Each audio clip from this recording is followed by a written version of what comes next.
ఈ ఆరాధన అంతటిలో కూడా ప్రభా నీ శక్తిని నీ బలమును నాకు ఇమ్మని అడిగి ఆయనని నీ బలం అంతటితో కూడా ప్రభా అదేవాతే దేవుని నీ హృదయంలోనికి ఆహ్వానించు.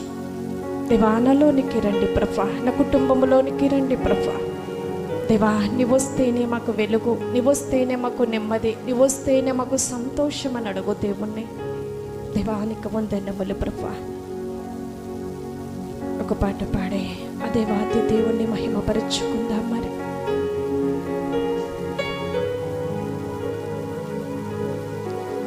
నీవు తప్ప ఈ లోకంలో ఎవరున్నారయ్యా, నీకు తప్ప నాలో ఎవరికి చోటే లేదయ్యా.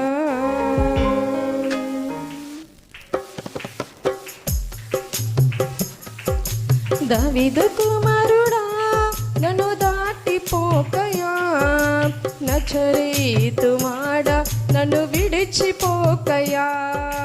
దావీదు కుమారుడా నన్ను దాటిపోకయా, నజరేతు మాడ నన్ను విడిచిపోకయా.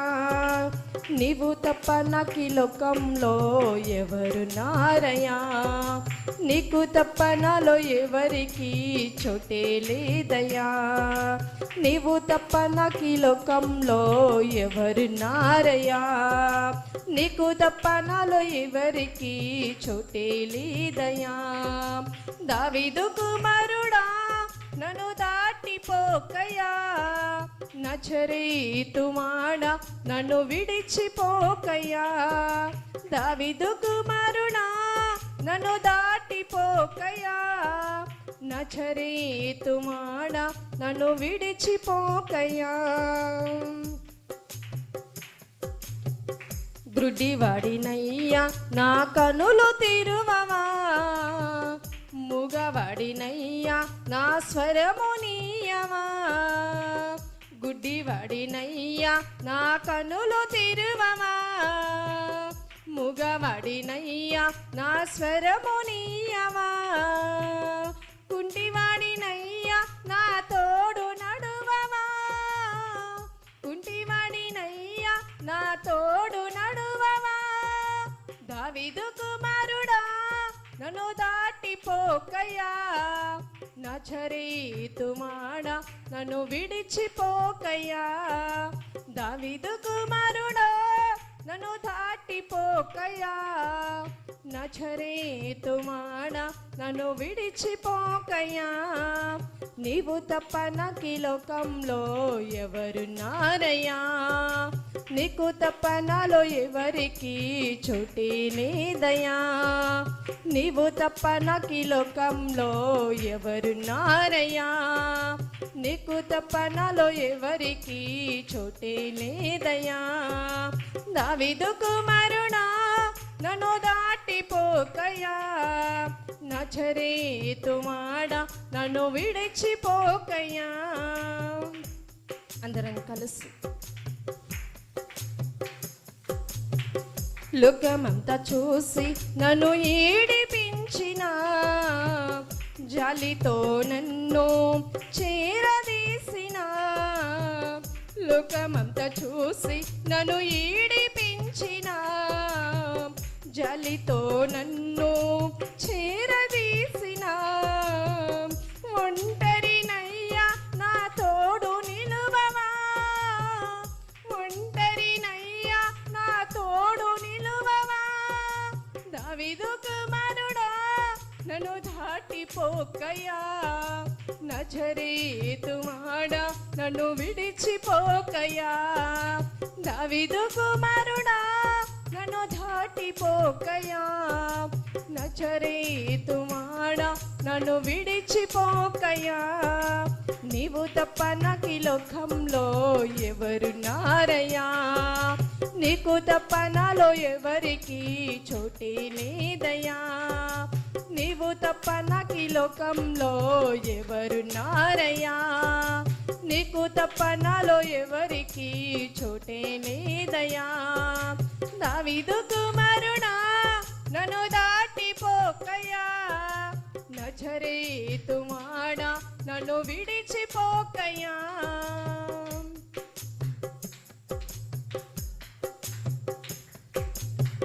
నా తల్లి నన్ను మరచిపోయినా, నా తండ్రి నన్ను విడచిపోయినా, నా తల్లి నన్ను మరచిపోయినా, నా తండ్రి నన్ను విడచిపోయినా, తల్లిదండ్రి నీవై నన్ను లాలించవా, తల్లిదండ్రి నీవై నన్ను లాలించవా, దావీదు కుమారుడా నన్ను దాటిపోకయ్యా, నజరేతువాడా నన్ను విడిచిపోకయ్యా, దావీదు కుమారుడా నన్ను దాటిపోకయ్యా, నజరేతువాడా నన్ను విడిచిపోకయ్యా, నీవు తప్ప నాకు ఈ లోకంలో ఎవరున్నారయ్యా, నీకు తప్ప నాలో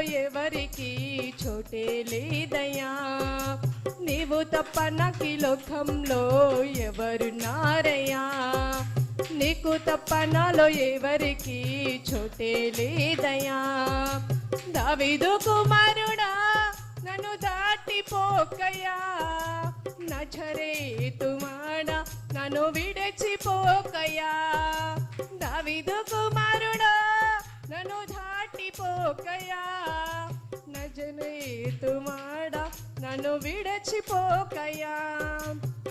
హల్లెలూయా. ఆయన దాటిపోయే దేవుడు కాదు కదా. దేవానికి వందనములు ప్రభువా. అయ్యా, నువ్వెన్నడూ నన్ను దాటిపోవాడు కాదు ప్రభువా. అయ్యా, నువ్వు నన్ను దాటిపోయే దేవుడవు కాదు కదా ప్రభువా. అయ్యా, నా ప్రార్థనలకు ప్రతిఫలం ఇమ్మని అడుగుచున్నాము ప్రభువా. నా ప్రార్థనలకు ప్రభువా నీవే సమాధానం ఇమ్మని అడుగుచున్నాము నైనా. నువ్వు దాటిపోయేవాడవు కాదు ప్రభువా. నీ ముఖము దాక్కునే దేవుడవు కాదు ప్రభువా. అయ్యా, నా ఎదుటకు వచ్చే దేవుడవు నైనా, నా చేయి పట్టి నడిపించే దేవుడవయ్యా, నీకు వందనములు ప్రభువా.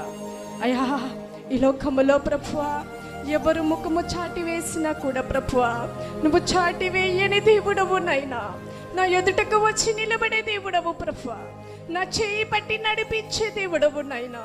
అయ్యా, నీ మీద నేను ఆనుకుని ఉన్నాను ప్రభువా. అయ్యా, మా ప్రార్థనలకు ప్రతిఫలం ఇవ్వండి ప్రభువా. ఆత్మదేవుడా సహాయం వచ్చి ఈ దినమున ప్రభువా నీవే మా ప్రార్థనలకు ప్రతిఫలం ఇవ్వని. అయ్యా, ఈ ఆరాధనంతటిలో కూడా ప్రభువా నీవే మా మధ్యలో సంచారము చేసిన దేవుడవు కదా, ప్రతి హృదయాన్ని నువ్వు తాకిన దేవుడవు కదా ప్రభువా. అయ్యా, మమ్మల్ని ఇంకనూ బలపరచినైనా, ఇంకనూ మమ్మల్ని స్థిరపరచినైనా, అయ్యా ఇంకనూ మా వెలుగును రెట్టింపు చేయండి ప్రభువా. ఆత్మదేవుడా సహాయం వచ్చి ఇప్పుడున్న వెలుగు కంటే ప్రభువా, ఇప్పుడున్న విశ్వాసము కంటే ప్రభువా అయ్యా ఇంకనూ అధికముగా మాకు సహాయం వచ్చే ప్రభువా. దేవా, మా హృదయమును తాకిన దేవానికి వందనములు. అయ్యా, నీకు వందనములు ప్రభువా. రాజుల రాజా నీకు వందనములు, గనుడానికి వందనములు చెల్లిస్తూ ప్రభువా. అయ్యా, ఇక ముందున్న సమయమును కూడా ప్రభువా నీ పాదములు చెంత పెడుతూనైనా ఈ ఆరాధనంతటిని కూడానైనా నీకు మహిమకరముగా దీవెనకరముగా ప్రభువా ఆశీర్వాదకరముగాను జరిగించమని అడుగుచున్నాను. వచ్చిన ప్రతి బిడ్డను కూడా ప్రభువా ఆత్మీయతలో ఎదిగింపచేయమని అడుగుచున్నామునైనా. అయ్యా, ప్రతి బిడ్డ నిన్ను ప్రభువా అయ్యా నీ ప్రేమను రుచి చూసేదానిగా ఉంచమని అడుగుచున్నాను ప్రభువా. నీ ఆత్మను పొందుకునే వారిగా ఉంచమని అడుగుచున్నాను. ఆత్మానుసారమైన జీవితమును ప్రభువా ప్రతి బిడ్డకు కూడా నువ్వు అనుగ్రహించమని అడుగుచున్నాము తండ్రి.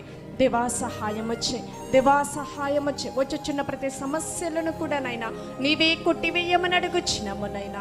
అయా, సమస్యల నుంచి ప్రభువా అయా బంగారం ఏ రీతిగా అయితే ప్రభువా అయా నలుగొట్టబడిన కా ప్రభువా వేడి చేయగా ప్రభువా సువర్ణము వలె మారుతుందా ప్రభువా. మా బ్రతుకును కూడా ఆ రీతిగా వెలిగించమని అడుగుచున్నాను. మా బ్రతుకును కూడా ఆ రీతిగా ఉంచమని అడుగుచున్నాను తండ్రి. దేవా, నీవే సహాయము చేసి ప్రభువా అయ్యా ఈ కొద్ది సమయములో ప్రభువా నేను స్తుతించే భాగ్యమును నాకు ఇచ్చినందుకే, ఇటు అవకాశం ఇచ్చిన నీకునైనా అయ్యా కృతజ్ఞతలు చెల్లిస్తూ ప్రభువా ఇక ముందున్న సమయము కూడా నీ చేతులకు అప్పగిస్తూ ప్రభువా నీవే ఘనముగా అయా జరిగించి మహిమంతటిని కూడా నువ్వు పొందుకోమని అయా వచ్చిన ప్రతి ఒక్కరును దీవించమని ఆశీర్వదించమని నజరేయుడైన యేసుక్రీస్తు నామములో అడిగి వేడుకొనుచున్నాను పరమ తండ్రి. ఆమేన్. ప్రార్థన చేసుకుందాం వాక్యం కొరకు. దేవుని మహాకృప, దేవుని దయ, దేవుని వాత్సల్యము చొప్పున దేవుడు కాపాడిన విధానం బట్టి దేవునికి వందనాలు చెల్లిద్దాం. హల్లెలూయా, హల్లెలూయా. పరిశుద్ధ ఆత్మదేవా, నీకే స్తోత్రాలు చెల్లిస్తున్నాను తండ్రి. నిజమే, నువ్వు ఎంతైనా నమ్మదగిన వాడవు. నీ వాక్కు చేత ప్రతి ఒక్కరిని కూడా బలపరచండి. నీ వాక్కు చేత ప్రతి ఒక్కరిని కూడా స్థిరపరచి నువ్వే వారితో స్పష్టంగా మాట్లాడమని సహాయం చేయమని యేసు నామంలో అడిగి ప్రార్థన చేయించున్నాను తండ్రి. ఆమేన్, ఆమేన్. అందరికీ ప్రైజ్ లార్డ్, అందరికి వందనాలు. మరి హల్లెలూయా.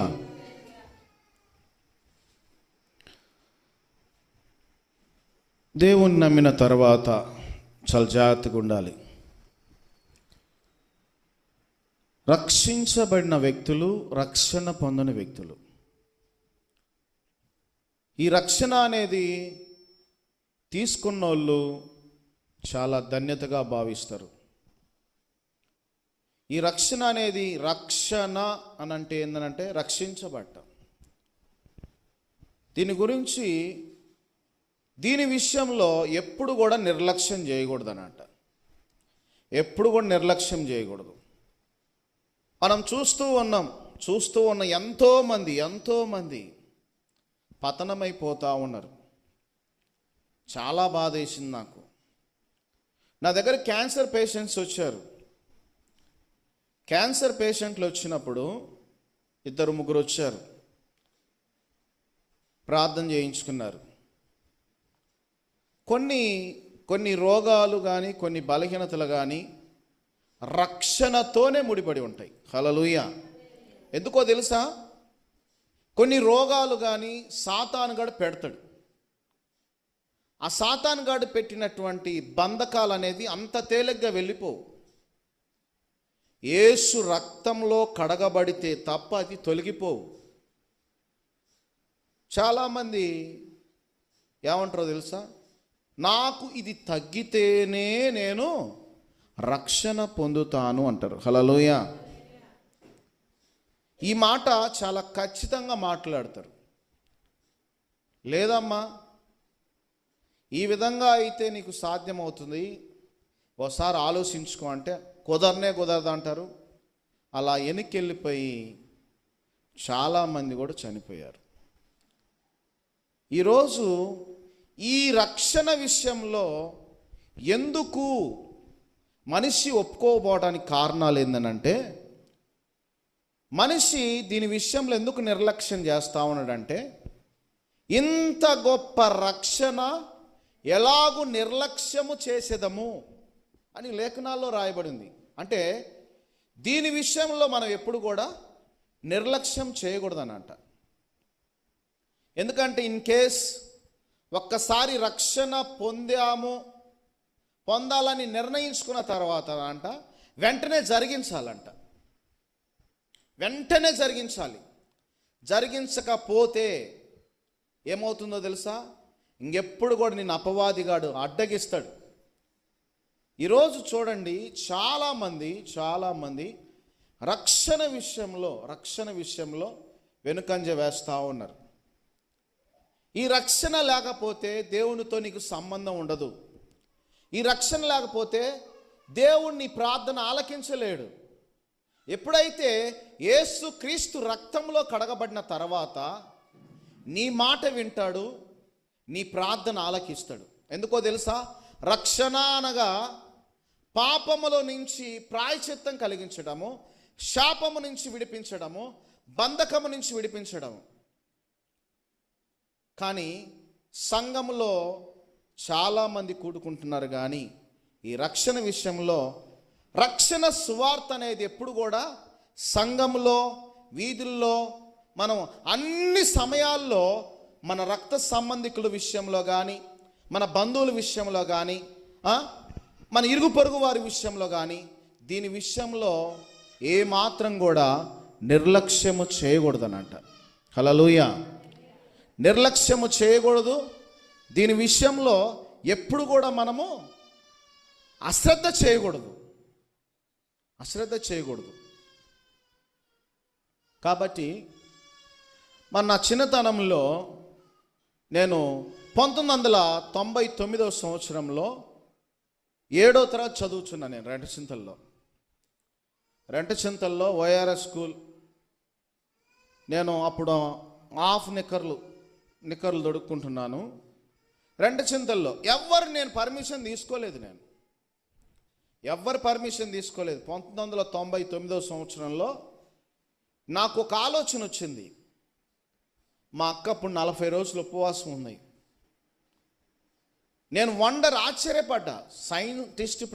సైన్స్ ప్రకారము 21 రోజు అన్నం తినకపోతే చనిపోతారు. అయితే ఆ పరిశోధనలో దేవుడు ఉన్నాడా లేడా అనేటువంటి పరిశోధనలో 40 రోజులు నా కళ్ళ ముందు మా అక్క ఉపవాసం చేస్తూ ఉన్నప్పుడు నేను ఆ వయసుకి ఇంటరాక్ట్ అయ్యానమాట. ఆ వయసుకి నేను ఆకర్షించబడ్డాను. నాకు దేవుడు కావాలి అని అంటే 7వ తరగతిలో ఉన్నప్పుడు నాకు బాప్టిజం కావాలని నేను అడిగినప్పుడు పాస్టర్ గారు ఇవ్వటానికి సందేహపడ్డాడు. హల్లెలూయా. పాస్టర్ గారు ఇవ్వటానికి సందేహపడి కొన్ని రోజులు ఆపాడు. నేను కూడా ప్రార్థన చేసుకుంటా ఉన్నా, ప్రభువా పాస్టర్ గారు నాకు ఇవ్వాలి, పాస్టర్ గారు నాకు బాప్తిసం ఇవ్వాలి అని. మన ఇది హౌస్ ఆఫ్ ప్రేయర్ చర్చ్, పెద్ద చర్చిలో కూడా పెద్ద పాస్టర్ గారు కూడా అక్కడ చిన్నపిల్లలను ఆపేశారంట బాప్తీసాలు ఇవ్వకుండా. ఆపేస్తే దేవుడు తనతో మాట్లాడి ఇవ్వమని చెప్పినప్పుడు ఆ పెద్ద చర్చిలో హైదరాబాద్లో ఉన్న వాళ్ళకి ఇచ్చిన తర్వాత నాకు ఇచ్చాడమ్మ. హల్లెలూయా. గుర్తుపెట్టుకోవాలి, బాప్తీసం విషయంలో నిర్లక్ష్యం చేయకూడదు. ఒకసారి సీను నా దగ్గరకు వచ్చి బాప్టిజం కావాలి అని చెప్పాడు. బాప్టిజం కావాలని అడిగినప్పుడు నేను ఇవ్వకపోతే శిక్ష అంతా నా మీద ఉంటుంది. కాబట్టి అతను ఎప్పుడైతే అన్నాడో వెంటనే మేము బయలుదేరి బాప్టిజం ఇచ్చేసాను. ఇక ఇవ్వకపోతే ఎవరికి శిక్ష ఉంటుందో తెలుసా? నాకు శిక్ష ఉంటుంది. దేని విషయంలో నిర్లక్ష్యం చేసినా కానీ రక్షణ విషయంలో నిర్లక్ష్యం చేయకూడదంట. ఇంకొక మాట తెలుసా? రక్షణ అంటే ఏందో తెలుసా? రాబోవు ఉగ్రత నుంచి తప్పించుకోవడానికి సరైన మార్గం ఇది. మీ భాషలో చెప్పాలంటే తాయిత్ ఎందుకు వేసుకుంటారు చెప్పండి? హల్లెలూయా చెప్పండి. అదొక నమ్మకం, నాకు ఇంక తిరుగులేదు. హల్లెలూయా. తాయిత్ ఎందుకు వేసుకుంటారు? అదొక రక్షణ. ఏమంటారు తెలుసా? కట్టేశాను, నీకేం కాదు, ధైర్యంగా ఉండమని చెప్తారు. మనకేం ధైర్యం, నాకేం కాదు, రక్షణ. అది ఎంతకాలము? మనం స్నానం చేసి తడిసి ఏదో ఒక రోజున చెప్పండి ఉంటుందా? పర్మనెంట్గా ఉంటుందా? పర్మనెంట్గా ఉండేది కాదు. ఏదో ఒక రోజున ఊడిపోద్ది, మరలా వెళ్ళిపోవాల్సిందే. కానీ ఈ రక్షణ అనేది తెలుసా? ఒక్కసారి రక్షించబడితే ఇది పర్మనెంట్గా నీ ప్రాణం పొయ్యేంత వరకు ఉండేది. హల్లెలూయా.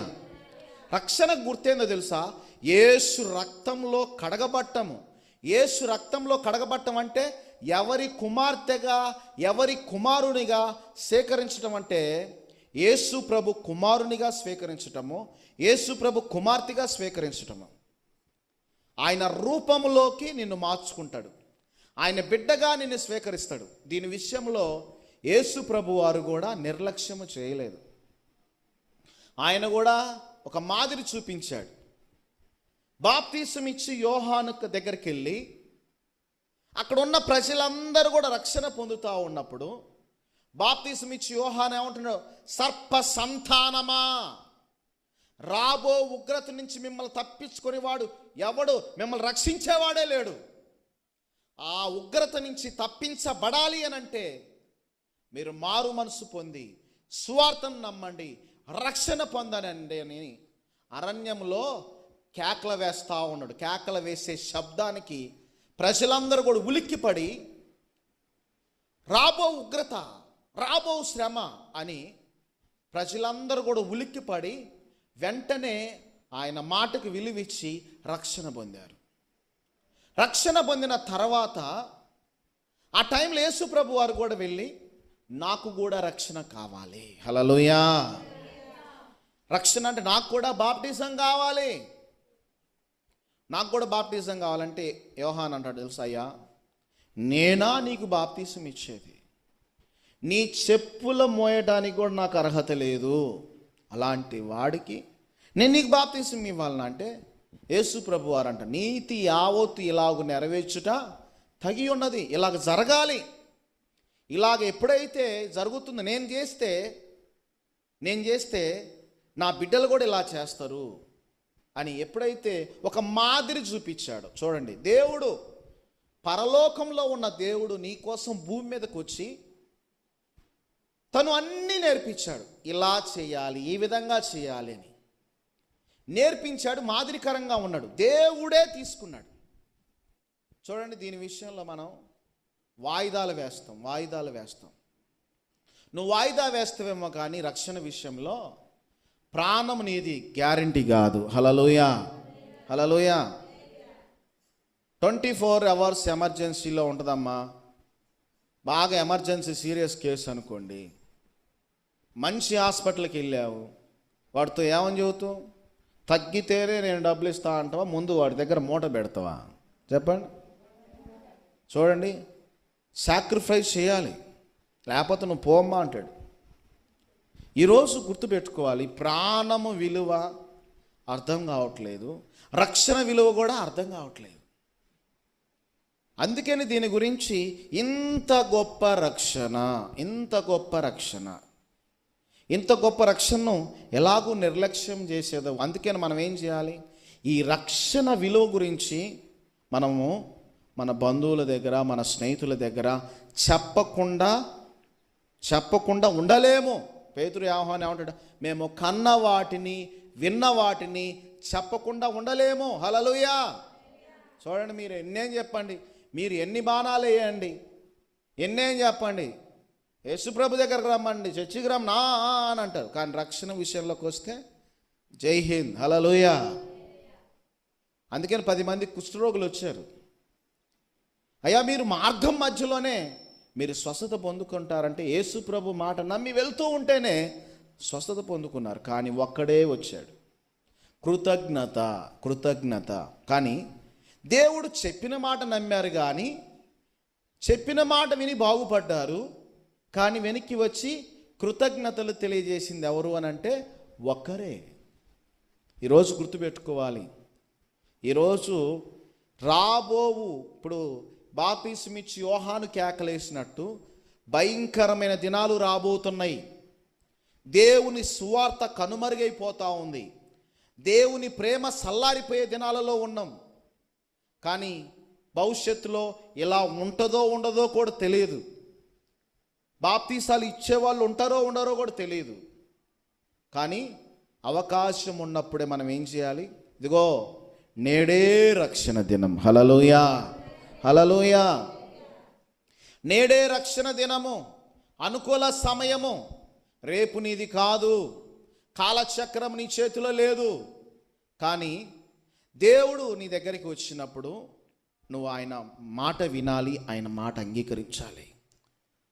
అందుకే నీ రక్షణ సువార్త ఈ లోకంలో మనుషులనగా రక్షణ పొందినటువంటి వారికి మనము బోధిస్తూ ఉండాలి, చెప్తూ ఉండాలి. కాబట్టి ఈ రక్షణ ఎందుకు తీసుకోవాలి, ఈ రక్షణ ఎందుకు మనకు అవసరము అని అంటే బైబిల్ లేఖనాల్లో వివరించినట్లుగా యేసుక్రీస్తు ద్వారా లభించే నిత్య జీవానికి సూచిస్తుంది.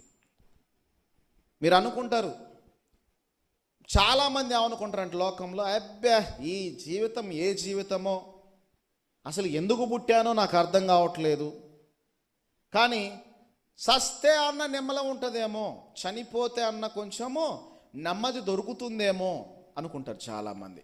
కానీ గుర్తుపెట్టుకోవాలి, ఈ రక్షణ దేనికి సూచిస్తుంది అని అంటే నిత్య జీవానికి సూచిస్తుంది. ఈ రక్షించబడిన వాళ్ళు ఎవరితో ఉంటారు అని అంటే దేవునితో ఉంటారు, దేవుణ్ణి కలిగి ఉంటారు, దేవునితో కలిగి ఉంటారు. నిత్య జీవము, దేవునితో ఉంటారు, ఎప్పుడు జీవాన్ని కలిగి ఉంటారు. కాబట్టి ఈ రక్షణ యేసుక్రీస్తు ద్వారా పాపము మరియు దాని ఫలితాలైన శాశ్వత మరణమును నుండి విముక్తిని యేసుక్రీస్తు ద్వారా లభించే నిత్య జీవాన్ని సూచిస్తుంది.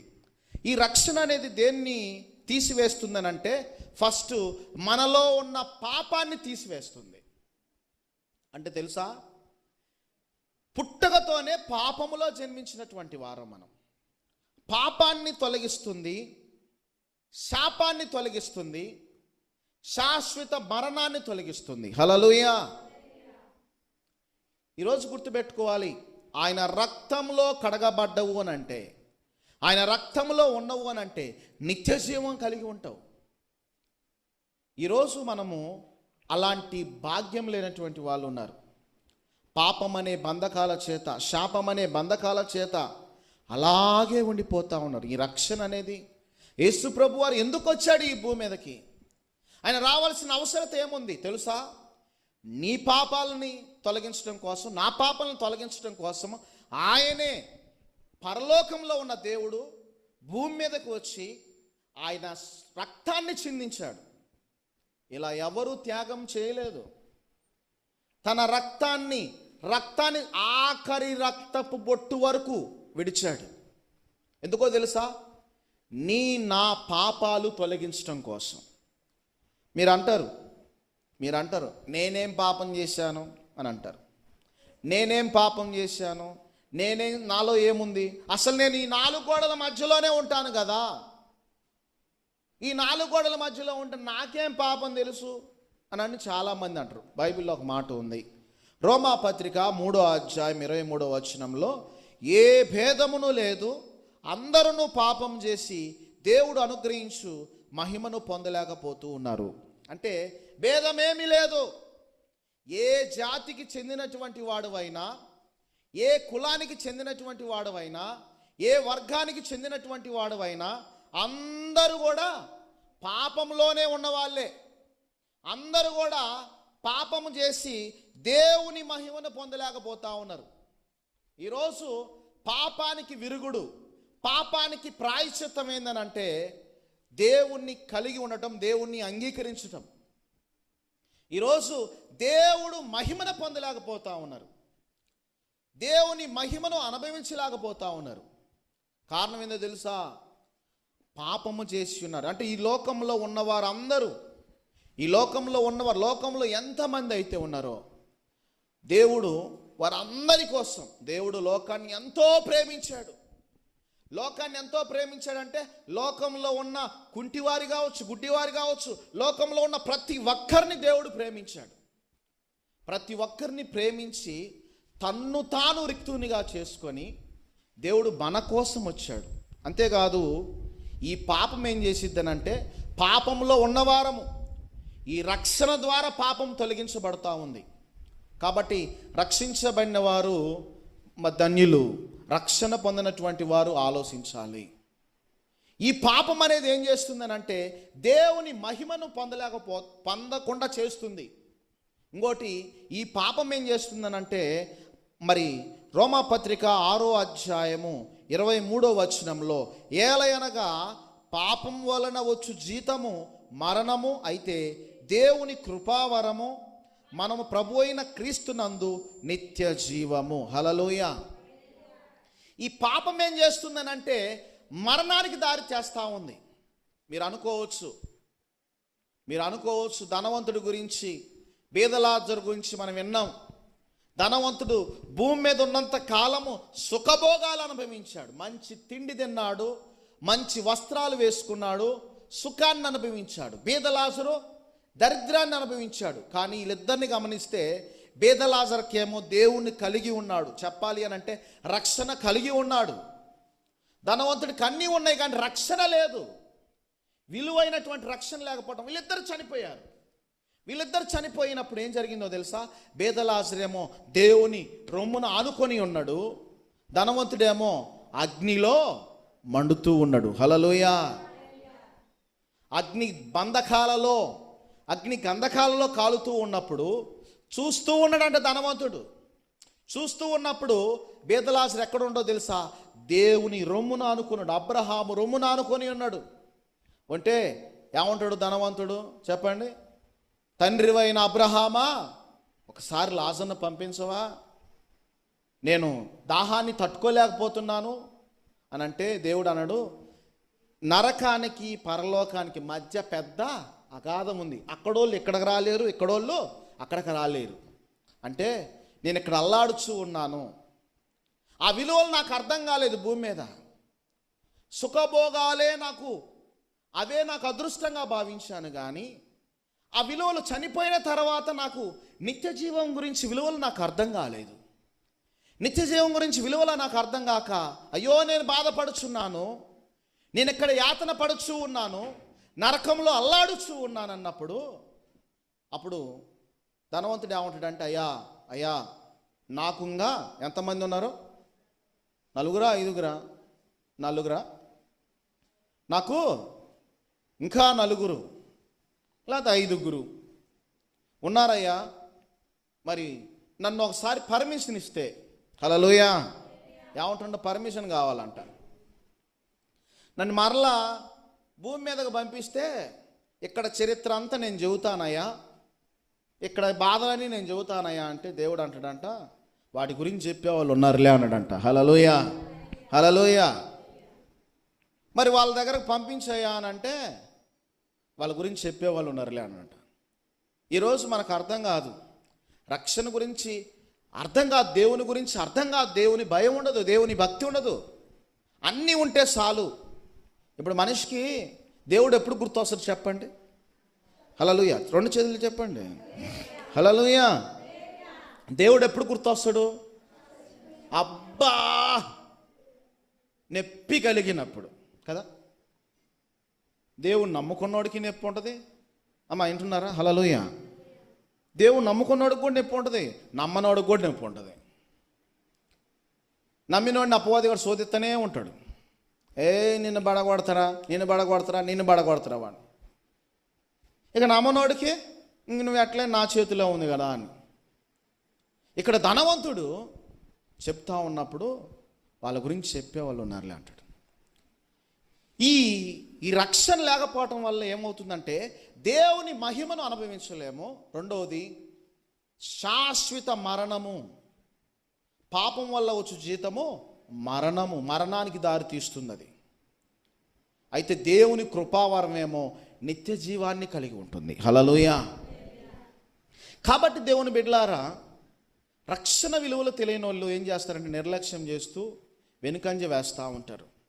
ఈ ధనవంతుడు కూడా నిర్లక్ష్యం చేశాడు. పోయి నరకంలో పడి యాతన పడుతూ ఉన్నప్పుడు, అయ్యా నాకు అన్నదమ్ములు ఉన్నారయ్యా, వాళ్ళ దగ్గర పంపించయ్యా అని యాతన పడుతూ ఉంటాడు. కాబట్టి దేవుని లేఖనాల్లో పలికినటువంటి మాట, ఇంకొక మాట చదువుకొని యోహాను సువార్త 3వ అధ్యాయము 16వ వచనం చదువుకుందాం. యోహాను సువార్త 3వ అధ్యాయము 16వ వచనం. దేవుడు లోకమును ఎంతో ప్రేమించెను కాగా తన అద్వితీయ కుమారుని యందు విశ్వాసముంచు ప్రతి వాడు నశింపక నిత్య జీవం పొందినట్లు ఆయన అనుగ్రహించుట వరకు లోకమును. హల్లెలూయా. ఏందంట? దేవుడు ఎంతో ప్రేమించాడు. లోకాన్ని ప్రేమించిండనంటే లోకంలో అంటే చూడండి, ఈ పాపములో బానిసత్వంలో ఉండకుండా, ఈ శాపం అనే బానిసత్వంలో ఉండకుండా, ఈ దారిద్ర్యంలో ఉండకుండా దేవుడు నీ కోసం నా కోసం పరలోకము నుంచి ఇదిగో చూడండి ఆయన మహిమను నువ్వు అనుభవించాలని, ఆయన కృపావారాన్ని నువ్వు అనుభవించాలని దేవాతి దేవుడు ప్రేమించి ఆయన నీ కోసము భూమి మీదకి వచ్చాడు. భూమి మీదకి వచ్చి చూడండి, రక్షణ అంటే అది ఎవరి వల్ల లేదు. కొర్నేలి ఉన్నాడు. కొర్నేలి ఎలాంటి వాడో తెలుసా? దేవుని పట్ల భయం కలిగినటువంటి వాడు, దేవుని పట్ల భక్తి కలిగినటువంటి వాడు. దేవుడంటే భయం ఉంది, దేవుడంటే భక్తి ఉంది, దేవుడంటే భయం ఉంది, భక్తి ఉంది. అంతేకాదు లోకంలో నీతిగా బ్రతుకుతాడు, లోకంలో నీతిగా జీవిస్తాడు, పేదల పట్ల కనికరం కలిగినటువంటి వాడు. చెప్పాలంటే కొర్నేలు గురించి ధర్మ కార్యాలు చేసేటువంటి వాడు, ధర్మ కార్యాలు చేసేటువంటి వారిలో, ఇతరులను ప్రేమించేటువంటి విషయంలో, ఇతరులని ఆదరించే విషయంలో ఎప్పుడు నిర్లక్ష్యం చేసేవాడు కాదు. ఆ రోజుల్లో ఆయనకు రక్షణ లేదు. రక్షణ లేకపోయినా దేవదూత స్వరాన్ని వింటా ఉన్నాడు. హల్లెలూయా, హల్లెలూయా. ఇలా బయటికి వెళ్ళిపోయేటప్పుడు చాలామంది భక్తి కలిగినటువంటి వాళ్ళు మనసులో ప్రార్థన చేసుకుంటారు. నువ్వు నేను కూడా అంతే. ఈరోజు మనం బయటికి వెళ్ళేటప్పుడు ప్రార్థన చేసుకోవట్లేదు అన్నట్టు దాని విలువ నీకు అర్థం కావట్లేదు. ఈరోజు ప్రార్థన చేసుకోకపోతే ఎట్లా? కొర్నేలు చూడండి, అలా పగలంట ఇలా బయటికి వెళ్ళే ముందు ప్రార్థన చేసుకుంటూ ఉన్నప్పుడు అంట, కొర్నేలి కొర్నేలి ఏమన్నాడు? నీ ధర్మ కార్యాలను నేను చూశాను. హల్లెలూయా. విని కొర్నేలికి ఒక మాట దేవదూత చెప్పింది, నువ్వు ఒక సేవకుని పిలిపించుకో, సేవకుని మాటలు జాగ్రత్తగా విను. హల్లెలూయా. ఏం చెప్పింది దేవదూత? నీ ధర్మ కార్యాలు, నీ పుణ్యకార్యాలు అన్నీ కూడా దేవుని సముఖంలో చేరిని. నీ భక్తిని చూశాడు, నీ భయాన్ని చూశాడు, అయితే ఒకటి కొరతగా ఉంది. నువ్వు సేవకుని పిలిపించుకొని దేవుని మాటలు శ్రద్ధగా విను, శ్రద్ధగా విను అన్నప్పుడు కొర్నేలి ఏం చేసిండు? కొర్నేలి ఎవడు ఎట్టిపోతే నాకెందుకు అనుకోలేదు. ఈరోజు మనం ఒకటి గుర్తుపెట్టుకోవాలి. హల్లెలూయా. నీ ఇంటికి ఎవరైనా పాస్టర్ వచ్చినప్పుడు, నీ ఇంటికి పాస్టర్ వచ్చినప్పుడు చాలామంది ఆలోచించే విషయం ఏంటంటే, ఈ లోకంలో చాలామందికి ఉండేటువంటి వాళ్ళు, నేను బాగుండాలి, చెప్పండి హల్లెలూయా, నా ఇల్లు బాగుండాలి, వాడు నాకంటే పైకి పోకూడదు, వాడికంటే నేను తక్కువ ఉండకూడదు. హల్లెలూయా. ఇంతేగా, నిజమే. ఇది మాత్రం బాగుంటుంది, అందరికీ ఉంటుంది. ఈ రక్షణ పొందిన వాళ్ళకే కాదు, రక్షించబడిన వాళ్ళకి కూడా ఉంటుంది, చచ్చిపోయే వాళ్ళకి కూడా ఉంటుంది. ఒకవేళ వాడు ముందుకు వెళ్తున్నాడు అనుకో, వాడు కన్నెర్ర చేస్తూ ఉంటాడు. హల్లెలూయా. మీ అసూయ ప్రమాదం అమ్మ. అసలు అసూయ అనేది చాలా ప్రమాదం. అసూయ పడేవాడే దెబ్బతింటాడు, ఎవడు దెబ్బతిండు. వాడిని ఎవడు దెబ్బ కొట్టాల్సిన అవసరం లేదు. నేను మీకు ఒక విషయం చెప్తానండి, మీకు ఒక విషయం చెప్తాను. 2 గద్దలు ఉన్నాయి. ఎన్ని గద్దలు ఉన్నాయి చెప్పండి? ఎన్ని గద్దలమ్మా? 2 గద్దలు ఉన్నాయి. ఒక గద్ద ఏం చేస్తుంది? బాగా పైకి ఎగురుతూ ఉంది. ఏం చేస్తుంది చెప్పండి? పైకి ఎగురుతూ ఉంది. అంటే ఇంచుమించుకు చెప్పాలంటే ఒక 20 అడుగులో 30 అడుగులు బాగా ప్రశాంతంగా ఎగురుతూ ఉంది, నాట్యమాడుతూ ఉంది. ఈ గద్దెం ఎగరలా పోతూ ఉంది, ఇలా చూస్తూ ఉంది, ఎగురు ఎగురు ఎగురని. ఆ ఎగురుతుంటే నువ్వు కూడా చేతనంత వరకు ప్రయత్నం చేయాలా, ఎంతో కొంత ఎంత ఎత్తిగినా నేను కూడా ఎగురుతున్నారా అనిపించుకోవాలి. కానీ ఏం చేస్తుంది తెలుసా? ఇలా కన్నెర్ర చేసి చూస్తూ ఉందనంట. ఈ లోపల వేటగాడు వచ్చిందంట. హల్లెలూయా. వేటగాడు బాణంతో ఇలా విసురుతా రెడీగా ఉన్నాడంట. రెడీగా ఉంటే ఈ గద్ద అక్కడే ఉందంట. హల్లెలూయా. ఉంటే గద్ద వేటగాడితో మాట్లాడిద్దంట. సరిగా బాణం పెట్టు, సరిగా కొట్టు అని అంటుందంట. ఆ ఎగురుతున్న గద్దని ఒక్క దెబ్బతో బడగొట్టాలి అని అంటాడంట. అంటే సరే పడగొడతాను కానీ నేను చెప్పినట్టు నువ్వు చేయాలంట. సరే, ఇదిగో నీ దగ్గర ఉన్న ఒక ఈకను లాగుతున్నాను అంటే, సరే నువ్వేమేం చేసుకో కానీ గురి సరిగి పెట్టు అని అంటుందంట. సరే అని ఈ వేటగాడు ఏం చేస్తున్నాడంటే, నాకు ఈకలు కావాలి, ఒక్కొక్క బాణానికి ఒక్కొక్క ఈకలు కావాలి. నా దగ్గర ఎన్ని ఉన్నాయి? ఇంచుమించుగా ఒక 20-30 బాణాలు ఉన్నాయి. ఈ 20-30 బాణాలు సరిగా ఉండాలి అని అంటే ఒక్కొక్క ఈక కావాలని చెప్పేసి వేటగాడు మాట్లాడుతూ ఉన్నాడు. ఏం చేస్తా ఉండు, సరే తీసుకో, నా దగ్గర ఎన్ని ఈకలు కావాలంటే అన్ని ఈకలు ఉన్నాయి తీసుకో అని చెప్పేసి ఈ గ్రద్ద ఏం చేస్తుంది, తీసుకొని ఏం చేయాలి, నువ్వు ముందు ఆ ఎగురుతున్న గద్దను కొట్టాలి, నువ్వు దాన్ని చంపాలి, దాన్ని ఆహారంగా నువ్వే సేవించాలి అంటుంటే, సరే వేటగాడు ఏం చేస్తున్నా అంటే ఇదే గద్ద అనుకోండి, ఒక్కొక్క ఈక పీకుతా ఉన్నాడు, రెక్కలకుండే ఈకలు మొత్తం బీకేశాడు. హల్లెలూయా. మొత్తం బీకిన తర్వాత గద్ద అంటుంది, ఏంది కొట్టు అని అంటే, ఎక్కడో ఉన్న గద్దను కొట్టాల్సిన అవసరం ఎందుకు నాకు, ఎక్కడే నువ్వు ఉన్నావు కదా, ఈరోజు నాకు ఆహారం అయితే చాలన్నంట. హల్లెలూయా.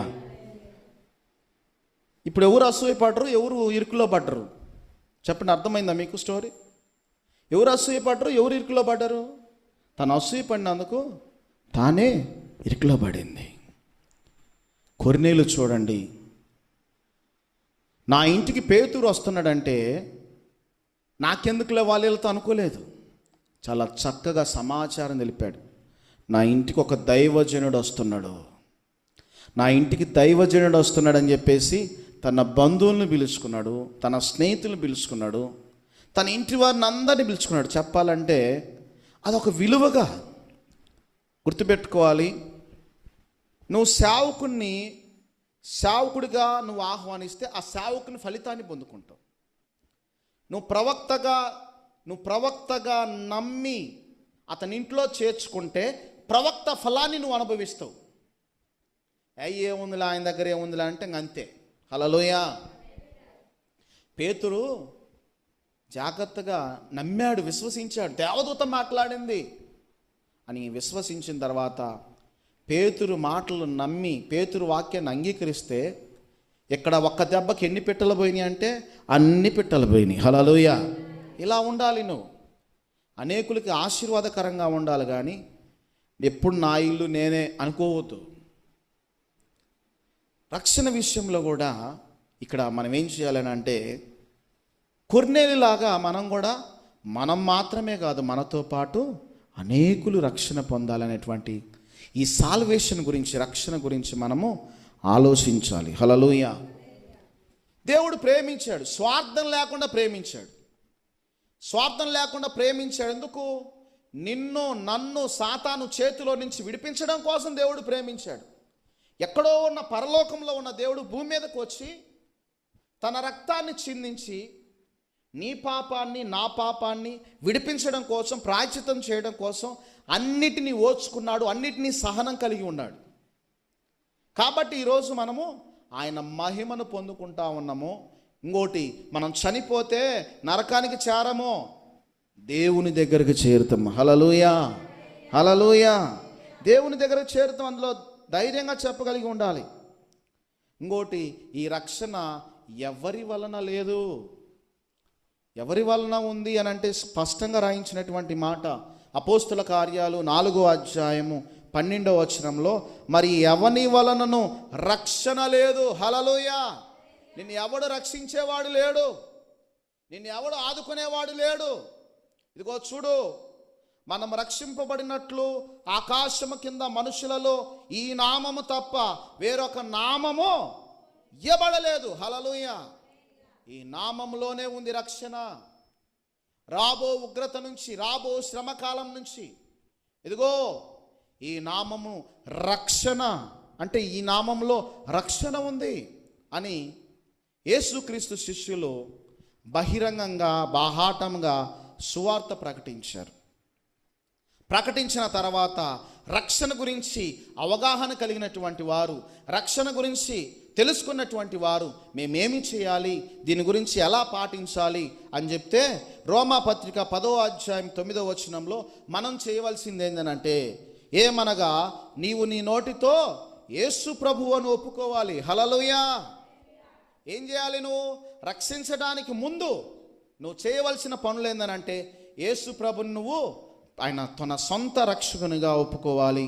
దేవుడు మృతుల్లో నుండి ఆయన లేపునని నీ హృదయం నందు విశ్వసించిన ఎడల నీవు రక్షించబడదు. హల్లెలూయా. ముందు రక్షణకు ముందేం చేయాలి? ఆయన దేవుడని నమ్మాలి. ఆయన నీ పాపాల కోసం, నీ శాపాల కోసము ఆయన రక్తాన్ని చిందించినాడు, భూమి మీదకి వచ్చినాడని నమ్మాలి. అంతేకాదు ఆయన నీ కోసము 3వ దినమున మరి ఆయన చనిపోయినాడని నమ్మాలి. ఆయన నీ కోసం 3వ దినమున తిరిగి లేచినాడని నమ్మాలి. ఇవన్నీ నమ్మిన తర్వాత నీవు రక్షించబడతావు. హల్లెలూయా. అంతేకాదు ఇక్కడ ఇంకొక మాట ఉంటుంది. ఎఫెసీయులకు రాసిన పత్రిక 2వ అధ్యాయం 8-9 వచనాల్లో, మీరు విశ్వాసము ద్వారా కృపచేతనే రక్షింపబడిరి, ఇది మీ వలన కలిగినది కాదు, ఇది దేవుని బహుమానము, ఎవడు అతిశయింపకుడినట్లు ఇది క్రియ వలన కలిగినది కాదు. కాబట్టి దేవుని బిడ్డలారా, రక్షణ గురించి అవగాహన లేనటువంటి వారు, కానీ నీకెప్పుడైతే నీ మనసులో ఒక ఆలోచన వచ్చి చూసావా, నేను రక్షించబడాలి అని, దాన్ని పోస్ట్ పోన్ చేయకూడదు. హల్లెలూయా. వింటున్నారా? బాప్టిజం తీసుకోవాలనేటువంటి ఎప్పుడైతే ఆలోచన వస్తుందో దాన్ని పోస్ట్ పోన్ చేయకూడదు, వాయిదాలు వేయకూడదు. వాయిదాలు వేస్తే మనం ఉంటామో చచ్చిపోతామో తెలియదు, మనం ఉంటామో పోతామో తెలియదు.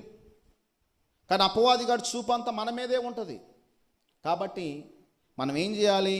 మన పాపాలను మనం ఒప్పుకోవాలి, ఆయన యందు విశ్వాసం ఉంచాలి, రక్షణను స్వీకరించాలి. నేను యథార్థంగా బలిపీఠం మీద ఉండి చెప్తున్నాను. నాకు వయసుతో సంబంధం లేదు, ఎవరి పర్మిషన్ తీసుకోలేదు, నాకు దేవుడు కావాలని కోరుకున్నాను. నా చిన్నతనంలోనే దేవుణ్ణి తెలుసుకున్నాను. హల్లెలూయా, హల్లెలూయా. నేను మా అమ్మ నాన్న పర్మిషన్ తీసుకోవాలా? నేను ఎవ్వరి పర్మిషన్ తీసుకోలేదు. నేను చనిపోతే నేను అక్కడ ఉండాలి, నేను చనిపోతే నేను పరలోకంలో ఉండాలి, దేవునితో కలిసి ఉండాలి, నిత్య జీవాన్ని కలిసి ఉండాలి.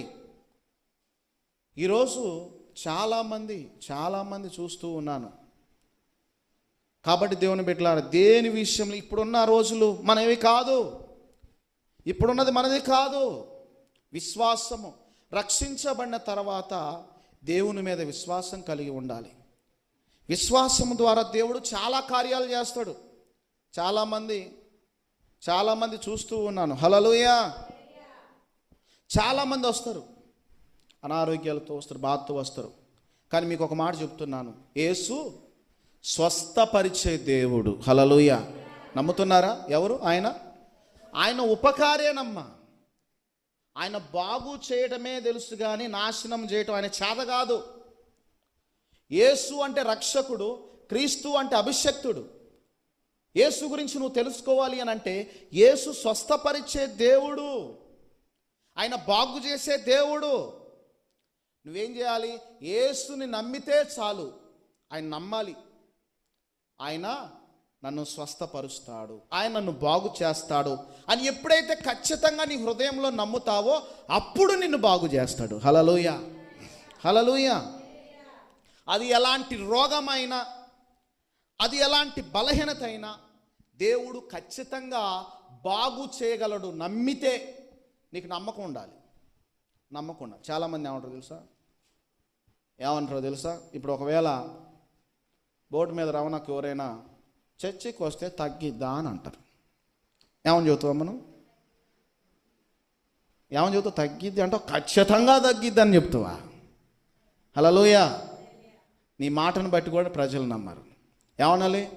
ఖచ్చితంగా దేవుడు ఏమని చెప్పాలి? యేసు స్వస్థపరిచే దేవుడు, ఆయన స్వస్థపరిచే దేవుడు, ఆయనకు అసాధ్యమైనది ఏదీ లేదు అనే కదా బుజ్జక్క వాళ్ళ మరిది దగ్గర తీసుకెళ్ళింది. ఆయన కూడా నమ్మాడు కదా, ఆయన కూడా ప్రార్థన చేయించుకున్నాడు కదా. చూడండి, స్వస్థపరిచే దేవుని గురించి ఖచ్చితంగా మాట్లాడాలి. అయితే అలాంటి నమ్మకంతో నువ్వు దృఢంగా చెప్పినప్పుడు ఏమనిపించింది అంటే, ఇతరులకి ప్రాణం పోయినా కానీ ప్రాణం వచ్చినట్లు అవునా అని అంటారు. హల్లెలూయా. ఈరోజు నీ దగ్గర ఖచ్చితమైన ఎలాంటి రోగమైన, ఎలాంటి బంధకమైన దేవుడు స్వస్థపరిచే దేవుడు. నా చిన్నతనంలో నేను దేవుణ్ణి నమ్మటానికి బాగా నాలో ఏందనంటే ఫాస్టింగ్, ఉపవాసం 40 రోజులు టీ, నిమ్మరసం, మజ్జిగ. ఇవేమన్నా బలాన్ని ఇచ్చాయా? కాదు. నేను కళ్ళ ముందు చూశాను, ఆహా, నమ్మితే ఎలాంటి దేవుణ్ణి నమ్ముకోవాలి. రెండవది, నా కళ్ళ ముందు ఆశ్చర్యాన్ని కలిగించే విషయం ఏం తెలుసా? ఎయిడ్స్. హల్లెలూయా. ఎయిడ్స్కి మందు లేదు ఆ రోజుల్లో. ఎయిడ్స్కి మందు లేదు. యేసు ప్రభుని నమ్ముకుంది, ఎయిడ్స్ ఉంది. ఎయిడ్స్ ఉండగానే బాప్టిజం తీసుకుంది. ఎయిడ్స్ ఉందని చెప్పేసి యవనస్తురాలు ఎయిడ్స్ ఉందని చెప్పేసి తన తల్లిదండ్రులు ఏడ్చుకుంటూ వచ్చి దేవుని మందిరంలో విడిచిపెట్టిపోతే చక్కగా బాప్తిసం ఇచ్చి చక్కగా 40 రోజులు ఉపవాసం ఏం తెలియదు, ప్రార్థన చేయడం తెలియదు, ఏం తెలియదు. కొన్ని రోగాలు చెప్తున్నా కదా, అపవాదిగా ఆడేసే బాణాలు, అవి ఊరకనే పోవు. బాప్తిసం తీసుకొని వెళ్ళిపోలే. బాప్తిసం తీసుకొని వెంటనే 40 రోజులు ఉపవాసం చేసింది.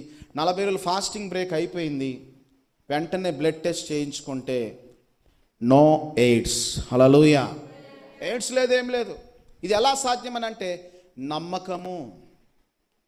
దేవునిది ఎలాంటి రోగమైన ఎలాంటి బంధకమైన యేసు స్వస్థపరిచే దేవుడు, యేసు బాగు చేసే దేవుడు అని నీ హృదయంలో ఖచ్చితంగా నమ్మితే అది దేవుడు ఖచ్చితంగా స్వస్థపరుస్తాడు. కాబట్టి దేవుని బిడ్డలారా, నువ్వు నమ్మి పలికితే దేవుడు ఖచ్చితంగా స్వస్థపరిచే దేవుడు. నీ విశ్వాస పరిమాణాన్ని బట్టి ఎలాంటి రోగమైనా ఎలాంటి బంధకమైనా దేవుడు స్వస్థపరుస్తాడు. స్వస్థత కావట్లేదు అని అంటే ఏమంటారు చెప్పండి? పాస్టర్ గారు, నువ్వు నా కొరకు చేయట్లా. హల్లెలూయా అంటున్నారా? ఈ కంప్లైంట్స్ అయినా వాళ్ళెవరికో ఎమ్మటే ప్రార్థన చేస్తే తగ్గింది, నాకేంది అంటే నా మీద నీకు ప్రేమ లేదులే ముందు. హల్లెలూయా. నా మీద నీకు ప్రేమ లేదు, నా గురించి నువ్వు ప్రార్థన చేయట్లేదు, కాబట్టి నేను ఇన్ని రోజులు ఉన్నాను ఇలాగే అంటారు. కాదు దేవుని నమ్ముకున్న బిడ్డ, సేవకుడికి అందరూ సమానమే. ఒకరు ఎక్కువ అని లేదు, ఒకరు తక్కువ అని లేదు. స్వస్థత అనేది నువ్వు రిసీవ్ చేసుకోలేకపోతున్నావు అంటే అది నీ దగ్గరే. విశ్వాస పరిమాణాన్ని బట్టి దేవుడు స్వస్థపరిచేవాడు. ఈ ఒక్కటి చెప్పి ముగిస్తాను. విశ్వాసం బలమైనది, మంచి తీర్మానం కలిగినది. విశ్వాసము బలమైనది, మంచి తీర్మానం కలిగినది. విశ్వాసం సజీవమైనది. అది ఏంది అని అంటే విశ్వాసం అనేది కనబడనది. విశ్వాసం అంటే కనబడదు. 12 సంవత్సరాల నుంచి ఎన్నో హాస్పిటల్స్ తిరిగింది, ఎంతో డబ్బు ఖర్చు పెట్టింది. ఆ రోజుల్లో ఎంతో డబ్బు ఖర్చు పెట్టింది, అయినా ఉపయోగం లేదు. కానీ ఒక ఊరిలోకి యేసు ప్రభు వారు వచ్చారు. చూడండి, ఒక ఊరిలోకి యేసు ప్రభు వచ్చాడు. అనేక రోగాలు పోతున్నాయి, అనేక వ్యాధులు పోతున్నాయి అనే మాట వినగానే ఆమె పరిగెత్తుకొని ఆ గుంపు దగ్గరికి పరిగెత్తుకొని వచ్చిందనంట. యేసు ప్రభు వారు ఏం చేస్తున్నారు? ముట్టి ప్రార్థన చేస్తే విడుదలైపోతుంది. అయితే ఏమనుకుంది కదా, ఆ రోజుల్లో రక్తస్రావం అంటే మీకు చెప్పాలంటే బ్లీడింగ్ అవుతూ ఉంది. ఈ బ్లీడింగ్ కొన్ని కారణాలు బట్టి అవుతుంది, కొన్ని కారణాలు బట్టి మనం దాన్ని ఆ రోజుల్లో ఏమనుకునే వాళ్ళనంటే ఏదో తప్పులో దిగజారి ఉంటుంది, అందుకని ఈ అనారోగ్యం వచ్చిందని అనుకోవచ్చు. ఏం చేసిందనంటే ఈ స్త్రీ, నాకున్న రోగాన్ని నేను చెప్పుకుందాము అంటే అందరు పురుషులు ఉన్నారు, అందరు మగవాళ్ళు ఉన్నారు. అయ్యో నేను ఈ రోగాన్ని చెప్పుకోలేకపోతున్నానే, అయ్యో నాకున్న బాధ ఎలా పోతుంది అని అలాగే యేసు ప్రభు వారిని వైపు చూస్తే ఆయన ఇలా టచ్ చేస్తున్నాడు వెళ్ళిపోతుంది. అయితే అనుకుందానంట, ఆయనలో ఉన్న శక్తి, ఆయనలో ఎంతో శక్తి ఉంది, ఆయన వేసుకున్న బట్టల్లో కూడా అంతే శక్తి ఉంటుంది. హల్లెలూయా. ఏం చేసిందో తెలుసా? ఆమెకు వచ్చిన ఆలోచన, అది విశ్వాసం. ఆమెకు వచ్చిన ఆలోచన వెంటనే వెళ్ళింది, ఆ గుంపుల్లో జ్వరబడింది. ఆయన వస్త్రపు చెంగు గట్టిగా పట్టుకుంది. గట్టిగా ఎప్పుడైతే పట్టుకుంది, నమ్మి పట్టుకుంది, ఆయన వస్త్రపు చెంగును పట్టుకున్నా చాలు నాకున్న రోగమంతా పోయిద్దని నమ్మి తన మనసులో బలంగా దృఢంగా నమ్మింది, పట్టుకుంది. వెంటనే కరెంట్ షాక్ కూడా చూసావా, ఎగిరి పడతారు చూసావా, అలా ఎగిరి పడింది. హల్లెలూయా. ఆ కరెంట్ షాక్ తన శరీరంలోకి ప్రవహించి 12 సంవత్సరాల నుంచి ఆగని బ్లీడింగ్ ఏమైపోయింది? ఆ క్షణమే ఆగిపోయింది. హల్లెలూయా. ఇదంతా దేవుడు ఒక మాట ఉంటుంది, కళ్ళు ఇచ్చినవాడు కానకుండానా, చెవులు ఇచ్చినవాడు వినకుండానా. అంటే దేవుడు కళ్ళు లేవా? ఇవన్నీ చూడట్లేదా? దేవుడు చూడట్లేదా? ఇవన్నీ చూస్తూ ఉన్నాడు. ఆయన పని ఆయన చేస్తూ ఉన్నాడు. ఒక పక్కన ఏమొచ్చి ఇలా ఈ పనులు చేస్తూనే ఉంది. అంతా అయిపోయిన తర్వాత ఏమంటాడంటే, ఎవరో నన్ను తాకారు. హల్లెలూయా. ఎవరో నన్ను ముట్టుకున్నారు. హల్లెలూయా. ఎవరో నన్ను తాకారు కాబట్టి నాలో ఉన్న ప్రవాహం వారిలోకి వెళ్ళిపోయింది అంటే 12 మంది శిష్యుల్లో పేతురు అంటాడు, ఏంది ప్రభువా ఈ గోల? ఇంతమంది కిక్కిరిసిన జనాల్లో నీ చుట్టూ మేమే ఉన్నాం. ఇంతమందిలో ఎవరని అంటూ మేమే చుట్టూ సెక్యూరిటీ గార్డ్ లాగా, బాడీ గార్డ్ లాగా ఉన్నాం. లేదు లేదు లేదు, నన్నెవరో తాకారు, నన్నెవరో ముట్టుకున్నారో, వాళ్ళు చెప్పాలి అని యేసు ప్రభు వాదిస్తూ ఉన్నప్పుడంట ఆ స్త్రీ భయపడుతూ నేనే ప్రభువా. హల్లెలూయా. ఎందుకు యేసు ప్రభు వారు చెప్పారో తెలుసా? తను పొందుకున్న మేలుని 10 మందిలో బహిరంగంగా చెప్పడం కోసం అడిగాడు. అయితే ఆమె ఏం చేసింది? నేనే ప్రభువా, నేనే నీ వస్త్రపు చెంగును ముట్టుకున్న నేనే, నీలో ఉన్న శక్తి నన్ను తాకింది, నాలో 12 సంవత్సరాలు పోలేని రోగం స్వస్థపడింది, నేనే అంటే కుమారి నీ విశ్వాసమే నిన్ను స్వస్థపరచెను. హల్లెలూయా. హల్లెలూయా. విశ్వాసంలో సగం ఉంటుంది కొంతమందికి. నాకు విశ్వాసం ఉంది అని అంటారు. తగ్గిద్ది అంటవా అని అంటారు. హల్లెలూయా. ఎంత పెద్ద దైవజనుడు వచ్చినా, 100 మంది చేతులు ఉంచినా, నేనండి, ఇంటర్నేషనల్ స్పీకర్ వచ్చినా, నేను అమెరికా నుంచి వచ్చినా, ఎవరైనా నీ చేయి మీద వేసినా నీలో విశ్వాసం లేకపోతే ఏముండదు. హల్లెలూయా. 12 సంవత్సరాలు నేను ఇసుకెత్తి వేరే దారి లేదు, వేరే గత్యంతరం లేదు, నాకు ఇదే గత్యంతరం అని నమ్మింది కాబట్టి ఆమెకి స్వస్థతనిచ్చాడు. ఈరోజు గుర్తుపెట్టుకోవాలి, విశ్వాస పరిమాణాన్ని బట్టి దేవుడు బాగు చేయగలుగుతాడు. కాబట్టి దేవుని బిడ్డలారా, రక్షణ అవసరము. రక్షించబడిన వానికి మరి చెప్తున్నాను కదా, కొన్ని రోగాలు రక్షణ ద్వారానే వెళ్తాయి. ఎయిడ్స్ రోగాలు, క్యాన్సర్ రోగాలు, ఇవి కొన్ని అపవాదిగాడు పెడతాడు. అపవాదిగాడు పెట్టి వాటిని అవి తేలిగ్గా వెళ్ళవు, డాక్టర్స్ కూడా అర్థం కావు. కాబట్టి ఇవి అర్థం కాదు, జనాలకు అర్థం కాదు. రక్షణ అనంటే అయ్యో నా పని అయిపోయింది, నా జీవితం సర్వనాశనం అయిపోయింది అన్నట్టుగా భావిస్తారు. కానీ మీరు తెలుసా, రాబోవు ఉగ్రత నుంచి, రాబోవు శ్రమ నుంచి విడిపించడం కోసము దేవుడు ఇలాంటి గొప్ప రక్షణను మనము నిర్లక్ష్యం చేయకూడదు. రక్షణ ద్వారా ఆయనతో మనం ఉంటాం. రక్షణ ద్వారా మనకి విడుదల. మనం ఆయన ఒప్పుకోవాలి, ఆయన అంగీకరించాలి. ఆయన అంగీకరించడమే కాదు, ఆయనతో సహవాసం కలిగి ఉండాలి. హల్లెలూయా. హల్లెలూయా. దీని విషయంలో మన నోరు ఎప్పుడు కూడా పని చేస్తూ ఉండాలి. ఎక్కడెక్కడ? మన ఇంటి వారి దగ్గర, మన బంధువుల దగ్గర, మన స్నేహితుల దగ్గర. నీవు పొందుకున్న రక్షణ గురించి నువ్వు చెప్పకుండా ఉండాలా? చెప్పాలా? చెప్పండి. చెప్పకుండా ఉండాలి కదా, చెప్పాలి. ఇప్పుడు మనకున్న జబ్బు ఏం తెలుసా? మనం రక్షణ పొందాం, మనం దీవించబడ్డాం. మళ్ళీ వాడు కూడా రక్షణ పొంది బాగుపడితే మనల్ని బీట్ చేస్తే మనం లెక్క చేస్తాడా? హల్లెలూయా. హల్లెలూయా. ఇది చెప్పాను, ఇది అసూయ చాలా ప్రమాదం.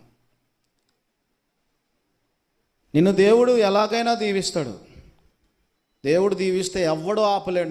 ఇదే నా పాలసీ. హల్లెలూయా.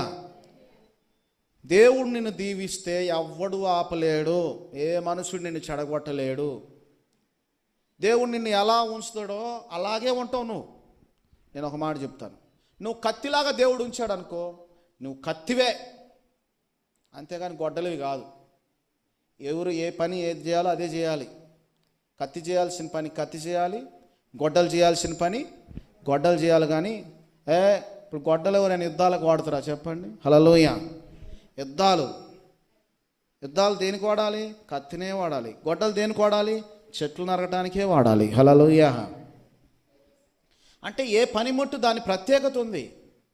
ఇక్కడ నువ్వు తక్కువేం కాదు, నేను తక్కువేం కాదు, ఇక్కడ ఉన్న వాళ్ళు ఎవరు తక్కువ కాదు, ఎవరి ప్రత్యేకత వాళ్ళదే. అంతేగాని డెంటిస్ట్ వాడు ఉన్నాడు, పళ్ళు మనకి ఇప్పుడు చాలామంది పళ్ళు ఊడుతూ ఉన్నప్పుడు ఈ మామూలు డాక్టర్ కాడికి పోతే తీస్తాడా చెప్పండి? అదే కాదు, వాడి దగ్గరికే పో అంటారు. హల్లెలూయా. దేనికి సంబంధించిన దానికే ఉంటుంది. అలాగే దేవుడు నిన్ను దేని విషయంలో ఉంచాడో దాని విషయంలో తృప్తి చెందు. కానీ మనం ఎప్పుడు కూడా అసూయ పడకూడదు. అసూయ చాలా డేంజర్. గద్దలాగా అయిపోద్ది మంది. గద్ద కనుక నా దగ్గర ఉన్న ఈకలన్నీ తీసుకో దాన్ని చంపు అని అంటాడు. చివరికి ఏమైపోయింది? నేను దాంతో నాకేం పని, నువ్వు దొరికినాక అంటాడు. హల్లెలూయా. ఏం చేసిండు వేటగాడు? ఆకాశంలో ఉన్న గద్దని బాణంతో నేను విడవలేను, కానీ నువ్వే నాకు దొరికావు ఈరోజు, నాకు కష్టపడకుండా దొరికినందుకు నేను ఈరోజు నేను ఆహారంగా తీర్చుకుంటా అని చెప్పి. కాబట్టి ద్వేషపడటం వల్ల, అసూయపడటం వల్ల మనకేం ఉపయోగం లేదు. ఎవరిని దేవుడు ఎలా ఉంచుతాడో అలాగే ఉంటారు, కానీ మనం ముందుకు వెళ్ళలేము, వెనక్కి రాలేము. కాబట్టి రక్షించబడితే చాలామంది అనుకుంటారు, నేను బాగా దీవించబడుతున్నాను కదా, నేను బాగా ఆశీర్వదించబడుతున్నాను కదా, మరి నాలాగా వాడు కూడా తీసుకుంటే, వాడు కూడా ముందుకు వెళ్ళిపోతే ఏమైపోద్దో, ఎందుకు వాడు అక్కడే ఉండాలి, నేను ఇక్కడే ఉండాలని చాలామంది అపోహలు ఉంటాయి. హల్లెలూయా. కాదు కాదు కాదు. మీరు ఎప్పుడైనా చూడండి, మనం ఒక్కనిగా మిగిలిపోవద్దు. ఒకసారి కరివేపాకు చెట్టు చూడండి. కరివేపాకు చెట్టు వేసిన ముద్దు అలాగే ఉందా? దాని పక్కనే వచ్చినాయి పిలకలు వచ్చినాయి. హల్లెలూయా. ఏదైనా పిలక రావాల్సిందే. నువ్వు ఒక్కడిగా ఉంటావా ఎంతకాలైనా? మీలో ఒంటరైన వాడు 1000 మంది. హల్లెలూయా. నువ్వు ఒక్కడివి ఎంతమందితో సమానం? 1000 మందితో సమానం. నేను ఒక్కడిని, నేను ఒక్కదాన్ని, నేను ఒక్కడిని అని మాట పలకగాకండి. నీ కింద నువ్వే ఎంతమంది? 1000 మందితో సమానం. హల్లెలూయా. దేవుడు ఖచ్చితంగా మంచిగా ప్రార్థన చేయండి. రక్షణ పొందటం కాదులే, కానీ రక్షణ పొందిన తర్వాత ప్రార్థన మెయిన్ ఆయుధం. అదే కత్తి లేకపోతే యుద్ధానికి పోతే ఓడిపోతాం, ప్రాణాలు పోతాయి. యుద్ధానికి వెళ్ళేవాడు చెప్పండి, యుద్ధానికి వెళ్ళేవాడు కత్తి అవసరం. యుద్ధానికి వెళ్ళేవాడు కత్తి లేకుండా యుద్ధానికి పోతే చనిపోతాడు. మీరు వరికోత పోయే వాళ్ళు కొడవలు లేకుండా పోతే పని చేయగలుగుతారా? ఏం పని చేయలేరు. అంటే ఒక్కొక్క పనికి ఒక్కొక్క ఆయుధం ఉంది. ఈ రక్షణకి మెయిన్ ఆయుధం ఏంటంటే ప్రార్థన. ఈ ప్రార్థన లేకుండా మనం ఏమైపోద్ది? ఎంత రక్షణలో ఉన్నా కానీ ప్రార్థన లేకపోతే అపవాది చేతిలో కీలుబొమ్మ, అధికారాన్ని కోల్పోవటం. ఆయుధం లేకపోతే శత్రువు వచ్చి నిన్ను పతనం చేసిద్ది. యుద్ధంలోకి వెళ్ళేవాడు కత్తి లేకుండా పోతే ప్రాణాలు కోల్పోతాడు. కాబట్టి ఆయుధం, ప్రార్థన అనే ఆయుధాన్ని కలిగి ఉన్నప్పుడు అన్నిటినీ సంపాదించుకోవచ్చు. రక్షణ ఎంత అవసరమో, రక్షించబడిన నీకు కూడా ఏం అవసరమో? ప్రార్థన అవసరం. హల్లెలూయా. అంతేకాదు, ప్రార్థనతో పాటు వాక్యం అనే ఆత్మీయ ఆహారం అవసరం. మరి ఆదివారం రోజు ఎందుకు ఇలా గూడుకొని పని మానుకొని అల్లా ఎందుకు గూడుకొని ఉన్నామంటే మనకి సమాజముగా కూడి దేవుని మాటలు వినాలి. హల్లెలూయా. కాబట్టి రక్షించబడిన నీవు రక్షణ కాపాడుకో, రక్షించబడిన నీవు రక్షణ కొరకు ఆలోచన చేయి. కాబట్టి దేవుని బిడ్డలారా, విన్న వాక్యాన్ని బట్టి మరి రాబో దినాలు మంచి దినాలు కావు. సిద్ధపడండి. సిద్ధపడే గుంపులో మనం ఉండాలి. ఎత్తబడేటువంటి గుంపులో మనం ఉండాలి. మధ్యాకాశములో ఆయన చేరుకునే వారిగా ఉండాలి. దేవుడి వాక్యాన్ని దీవించునుగాక. అందరూ మోకరించి ప్రార్థన చేద్దాం. ప్రభువా నీకే వందనాలు, నీకే స్తోత్రాలు. ప్రభువా నీకే వందనాలు చెల్లిస్తున్నాను. ఈ మధ్యాహ్న కాల సమయంలో ప్రభువా, మధ్యాహ్న కాల సమయంలో నాయనా వింటున్న ప్రతి ఒక్కరిని బట్టి నాయన, సంఘాన్ని బట్టి సిద్ధపరచు. రక్షించబడిన వారు నాయన రక్షణ పోకుండా నాయన, అయ్యా ఈ లోకంలో పడిపోకుండా, ఈ లోకాశలకు పడిపోకుండా, ఈ లోకంలో ఉన్న బలహీనతలు పడిపోకుండా నాయన, లోకానుసారమైన జీవితం వారిలో ఉండకుండా అయ్యా వారిని మార్గాల్లో ఉంచు నాయన. ఎవరైతే రక్షణ పొందలేదో నాయన వారిని సిద్ధపరచు ప్రభువా, నీ కొరకు సిద్ధపరచు నాయన. నీకు మాదిరిగా ఉంచమని ప్రార్థన చేయించున్నాను. సంఘములో నిత్యము నాయన వీటి గురించి హెచ్చరికలు చేస్తూ ఉండగా నా కన్న తండ్రి, యా బాప్తిస్మం ఇచ్చి యోహాను ప్రకటించినప్పుడు నాయన ప్రజలందరూ కూడా నాయన అయ్యా విని ప్రభ అంగీకరించినట్లుగా నాయన, ఇదిగో తండ్రి మా నోటిని అభిషేకించండి ప్రభా, నీ కృపలో వర్ధిల్ల చేయమని, నీ కృపలో బలపరచమని చేస్తున్న ఈ ప్రార్థన అంతా మీరు అంగీకరించమని యేసు నామములో అడిగి ప్రార్థన చేయించున్నాను తండ్రి. ఆమేన్. యేసు రక్తమే జయం.